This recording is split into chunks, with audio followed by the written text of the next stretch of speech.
अस्सलाम वालेकुम। जी हाँ नाज़रीन, आपके साथ हम और बड़ी ख़बर शेयर करते हैं। रवायत हलाल कमेटी ने बड़ा ऐलान कर दिया है।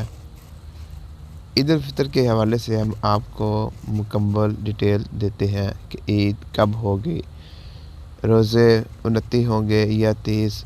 हम इस वीडियो में आपको सब मालूमात देते हैं। इससे पहले आपने अगर हमारे चैनल को सब्सक्राइब नहीं किया, सब्सक्राइब कर लें और लाइक कर लें। हम आपको बताते चलें, इस दफ़ा ईद उल फ़ितर के रोज़े 29 होने का चांस है। रवायत हलाल कमेटी ने बड़ा फ़ैसला कर लिया है। इस दफ़ा सऊदी अरब और पाकिस्तान में ईद इकट्ठी होने का चांस है। पाकिस्तान और सऊदी अरब का रोज़ा भी इकट्ठा हुआ था, इसीलिए उम्मीद है कि इस दफ़ा सऊदी अरब और पाकिस्तान की ईद भी इकट्ठी होगी।